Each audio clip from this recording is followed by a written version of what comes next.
আমার পুরো আলোচনার মূল কথা হলো, প্রথম আমি বলেছিলাম আল্লাহ নবী সাল্লাল্লাহু আলাইহি ওয়াসাল্লামের জন্ম উপলক্ষে আমি এই মাসে কি করব, এটা বলেছিলাম, তাই করব যা আল্লাহ নবী সাল্লাল্লাহু আলাইহি ওয়াসাল্লাম করেছেন। তিনি কি করেছেন এটা আমি পরিপূর্ণ বিস্তারিত আলোচনা করেছি।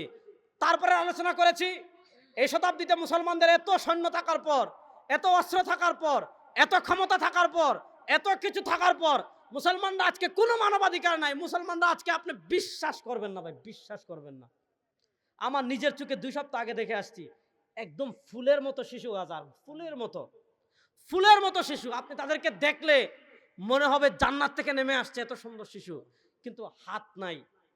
ওই ইসরায়েল বোম মারছে, বোমের আঘাতে স্পিন্ডার লাগছে, হাত কাটা, পা কাটা। কি সুন্দর মহিলা, হাত কাটা, পা কাটা। কি সুন্দর যুবক, হাত নাই, পা নাই। কি সুন্দর যুবক, পুরা শরীর চাজরা, গুলি লাগছে। কি সুন্দর যুবক, পুরা বুক কাটা।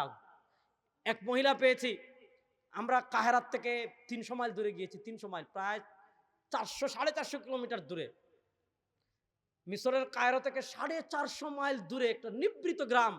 আমাদের বাংলাদেশে যেরকম গ্রাম না, এরকম একটা নিভৃত গ্রামে গিয়েছি। একটা ছোট্ট 3তলা বিল্ডিং, ছোট্ট রুম। ছোট্ট রুমে মনে করো ওগালা দেখান সখী বিছাই, একটা পর্দা দেওয়া।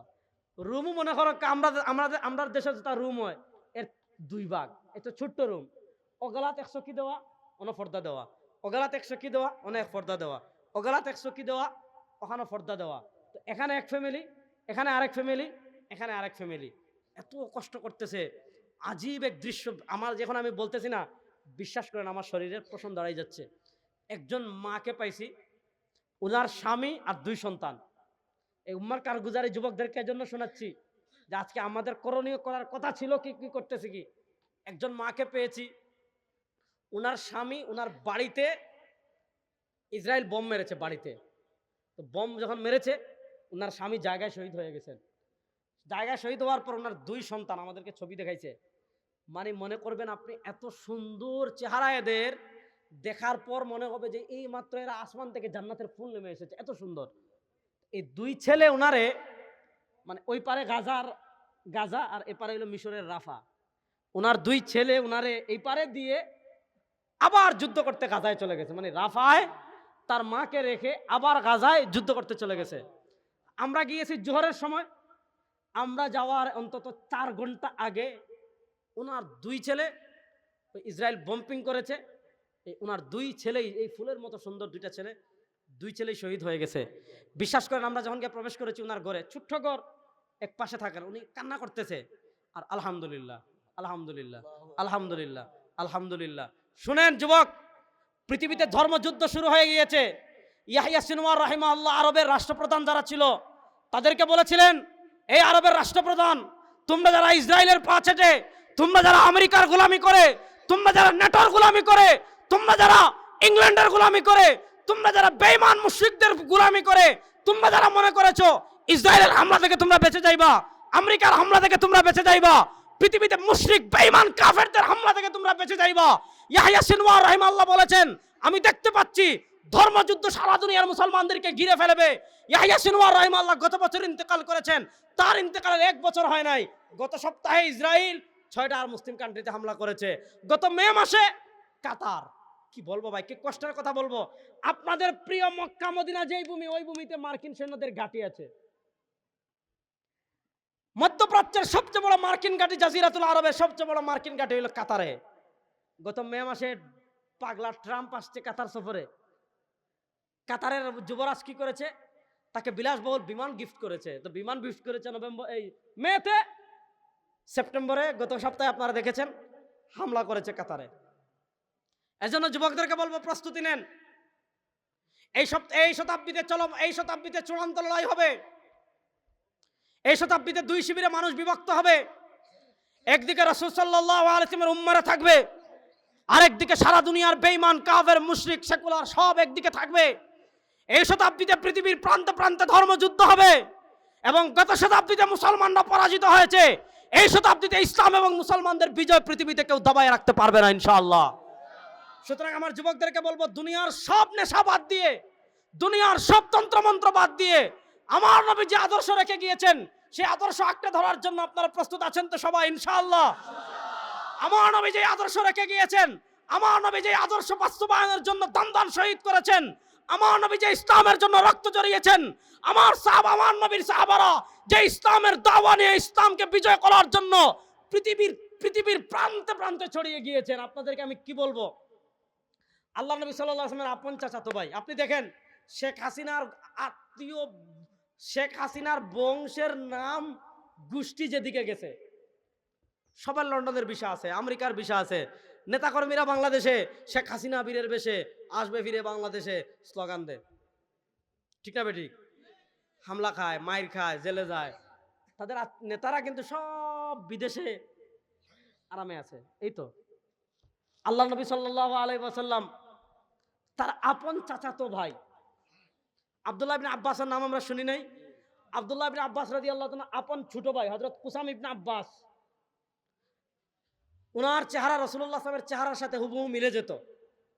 আল্লাহ নবী সাল্লাল্লাহু আলাইহি ওয়াসাল্লাম তাকে খুব বেশি মহব্বত করতেন। এবং ইমাম শামসুদ্দিন আয-যাহাবী রাহিমাহুল্লাহ সিয়ারু আলামিন নুবালাতে লিখেছেন, কানা আখিরু মান খারাজা মিন কবরি রাসূলিল্লাহ সাল্লাল্লাহু আলাইহি ওয়াসাল্লাম। আল্লাহ নবী সাল্লাল্লাহু আলাইহি ওয়াসাল্লামকে কবর মুবারকে রাখতে যে কয়েকজন সাহাবী নেমেছিলেন, তার ভিতর অন্যতম একজন সাহাবী ছিলেন হযরত কুসাম ইবনে আব্বাস। আল্লাহ নবী সাল্লাল্লাহু আলাইহি ওয়াসাল্লামের চেহারার সাথে তার চেহারা মিলতো। এই আল্লাহ নবী সাল্লাল্লাহু আলাইহি ওয়াসাল্লামের আপন চাচাতো ভাই, আহলে বাইতের সদস্য। তার কবর কোথায় জানেন? সমরকন্দের একটা এলাকা আছে শাহে জিন্দা। শাহ মানে বাদশাহ, জিন্দা মানে জীবিত, অর্থাৎ জীবিতদের বাদশাহ, মানে এখানে শহীদদের কবর। ওই শাহে জিন্দায় গিয়ে দেখলাম হযরত আব্দুল্লাহ ইবনে আব্বাসের কবর। প্রশ্ন হলো, তিনি আহলে বাইতের সদস্য, আল্লাহ নবী সাল্লাল্লাহু আলাইহি ওয়াসাল্লামের আপন চাচাতো ভাই, আল্লাহ নবী সাল্লাল্লাহু আলাইহি ওয়াসাল্লামের চেহারার সাথে তার চেহারা মিলতো। কোথায় মদিনা, আর কোথায় মদিনার থেকে 1000 কিলোমিটার দূরে শাহে সমরকন্দ। আমি যখন তার কবরের পাশে জিয়ারত করতে দাঁড়াইলাম সমরকন্দের শাহে জিন্দায়, আমার হৃদয়টা এত আনন্দিত হয়েছে এবং এত স্পিড আমি পেয়েছি যে একজন সাহাবী আল্লাহ নবীর পরিবারের সদস্য হয়ে ইসলামের জন্য কোথায় সোনার মদিনার জীবন ছেড়ে, কোথায় ওই আপনার তুর্কিস্তানের সমরকন্দের শাহে জিন্দায় পাহাড়ের উপরে সে যুদ্ধ করে শহীদ হয়ে তার কবর। আমি গিয়ে মিশরে দেখলাম হযরত আব্দুল্লাহ ইবনে আমর ইবনে আস রাদিয়াল্লাহু তাআলা কবর ঘেরাও দিয়ে রেখেছে। কেন ঘেরাও দিয়ে রেখেছে? ওই কবরে একটা গর্ত আছে, 24 ঘন্টা ওই কবর থেকে খুশবু বের হচ্ছে।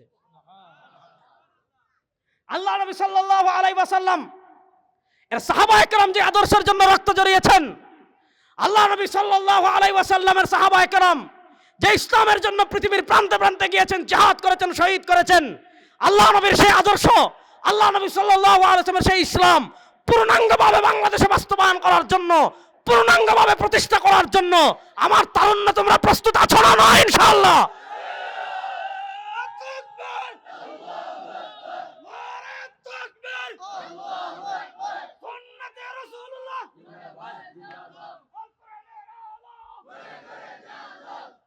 কাকা দাঁড়ান, দাঁড়ান।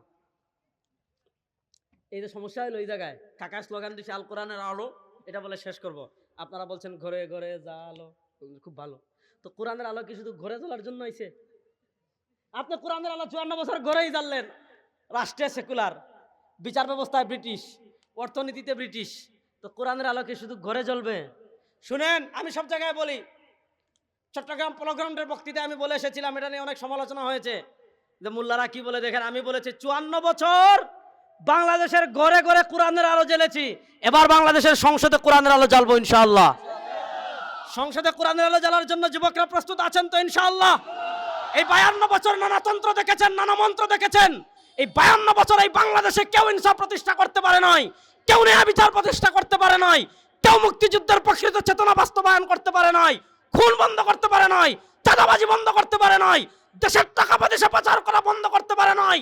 বাংলাদেশে ধর্মনিরপেক্ষতার খেলা শেষ, সেকুলারিজমের খেলা শেষ, গণতন্ত্রের খেলা শেষ। এবার আমার নবীর আদর্শ কোরআনের আলো বাংলাদেশের রাষ্ট্র প্রতিষ্ঠা করার জন্য প্রস্তুত আছেন না ইনশাআল্লাহ?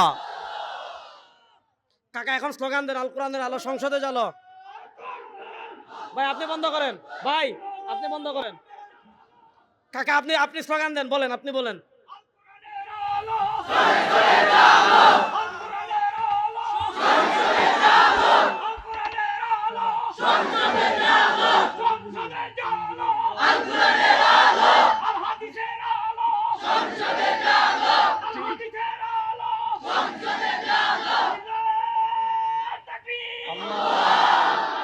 মাশাআল্লাহ, আল্লাহ নেক হায়াত দান করুক।